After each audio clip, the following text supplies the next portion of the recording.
Welcome back. Well, we're going to continue with that story as we're touching base on in terms of food wastage in this country. So it's about 14 million people go to bed hungry in this country, right? This, of course, sparks a lot of debate around why is it that so much food is being wasted.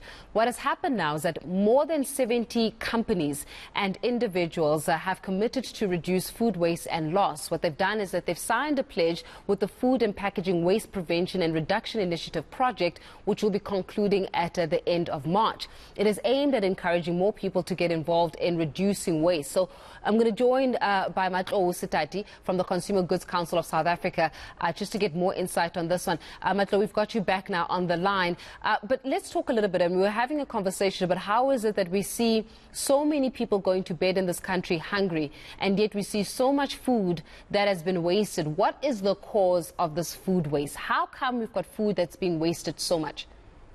Thank you. I must say that in terms of the activities that we do in the food system, there gets to be a lot of waste in the activities, either in a form of the way we package things, the way we store things. And this is the essence of it all, why we got members to sign up to the voluntary agreement, so that they can change, they can look at the way they are doing things internally in their systems, so that where there's need to improve in terms of the waste that is created, they can then look into it and then change the way they are doing. So there's several factors in terms of what could go wrong. And what we normally do, we use it if we can take it to the consumer level to say how you store food in your refrigerator, how you prepare it, can then get to people not buying it. If you're at a retail point and at a manufacture point, if it passes their date in terms of the quality, then we need to find an avenue for that particular food product. And we must assure the rest of the citizens that the food that we get into the system, we make sure that it doesn't end up at landfill. That is the core purpose. We must find avenues either to go to redistribution as surplus food, either to go for composting before it can get to landfill. Landfill is the last resort that we are trying to get to. Yeah. Matlou, is there any way, and I know this has been an ongoing conversation around what to do with the excess food in this country, right? And I know that there are regulations that are in place in that regard, but just take us through these regulations. How come we don't find ourselves with some of the food that is either, stored or that is close to the expiry date, or maybe like a few days before the expiry date? How come we don't find it being given away, right? How come we don't find it in NGOs, food banks and the like, and yet a lot of this food is being actually thrown out? What is it with that? I mean, what are the regulations around that? It just, as I said, it doesn't make sense that 14 million people in this country go to bed hungry, and yet food wastage is sitting at about 10.3 million tons.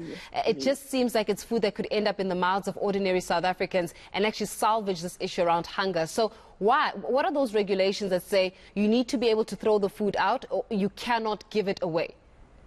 Well, the regulation in this regard is it's one that protects the consumer, and rightfully so, in that whatever that you provide as surplus food and redistribute to the NGOs must meet specific requirements.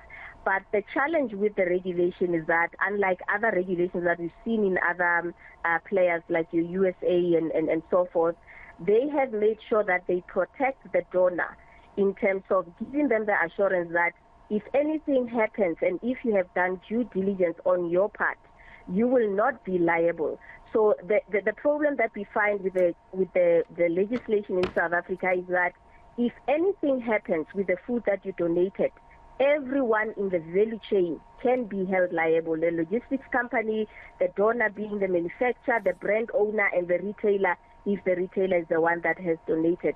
So that is where we find the challenge. So we're trying to work with the regulators to say, how do we make it better for people to donate freely without fear that they will be penalized somehow should anything happen. But we must stress that consumer protection in terms of food safety is of utmost importance with all the food that we provide to the NGOs. And I must mention that a lot is being done. And let's bring it back to the civil unrest that we had a while back, where we had companies where they couldn't reach the market due to the closures. they reached out, we linked them up to the NGOs, and they did a brilliant job in ensuring that food is captured and it is redistributed. Yeah. Matlou, you speak about this regulation that will protect the consumer but not necessarily the value chain that supplies to the end user. How old are these regulations? Are they pre-democracy? Are they post-democracy? Because it sounds like if we are truly going to address this issue around food security, hunger in this country, we need to start looking at the amendments to some of these regulations. And we know when it comes to South Africa, some of these regulations are really old. Mm-hmm. No, it is quite recent. It's the Consumer Protection Act. And it is quite new in terms of the South African framework. It is not the previous regime legislation. And we are comfortable that with the conversations that we have, because the DTIC as the regulator, they are a partner with the Environment Department. So it takes a lot of dialogue. And that is what we have done previously. We will continue with the conversation to get the legislation somehow. And I think somewhere we'll find a balance in protecting the consumer and also protecting the donors.